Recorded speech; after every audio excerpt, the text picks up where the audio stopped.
purpose of this video is to try out various ways of cleaning a delicate linen or silk, even a grass cloth that has a lot of glazing, without the use of any water. Anybody who's a professional paper hanger knows that as soon as you try to wash one of these naturals with the water, you put a dull spot on it and it's visible from the side and you've basically ruined the piece. Also, if you hang these professionally, you know that if you get any clear adhesive on them, they leave a dark spot after it dries. And some people try to brush it. Some people pick at it with a razor blade to try to fluff it up because it's dark. But usually that ends up making it look different from one angle where it doesn't appear, the same from another angle, and it's just no good. So in the picture you see a sample of linen from Philip Jeffries. It's a beige colored, brownish beige. The top row starts off with Dynamite 234 with an X. I put the X on it. I took a dry paper towel, wiped it off the best I could, and I continued to the right with the other X's you see. The one next to it says mineral spirits. It's abbreviated. The next one is gasoline. Gasoline is a good one because that's what people used to use for dry cleaning in the mid-19th century. Next to that is denatured alcohol, and next to that is Coleman fuel, which is naphtha. Bottom row starts off with professional 880.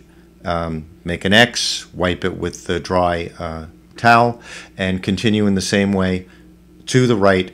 So every sample on this panel gets a rub down with a dry paper towel and then wiped down with a wet new paper towel of the solvent that is indicated by the magic markers.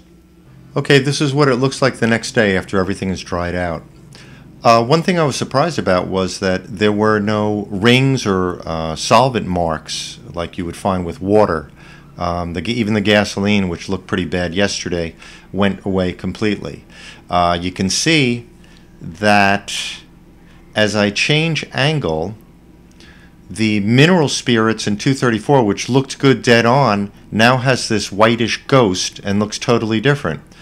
But the best looking one is actually the denatured alcohol on the bottom with the 880. Although the denatured alcohol on the top with 234 is pretty good from this angle, and the Coleman fuel is no good at all. So I picked the denatured alcohol 880 as the best out of all of these samples for coming almost very close to hiding the X. I brush it up and down. I brush it from side to side. What this does is it plays with the nap, sort of like a suede effect, if you've ever had a suede coat, where you brush it towards you and brush it away, it looks totally different. I find that using that kind of plastic brush can help in this situation. So here you can see the sample from across the room, about 10 feet away. And in this lighting, both denatured alcohol samples look good. And as I turn the middle of the room light on, you can see that they also look good when the light is turned on at the center of the room.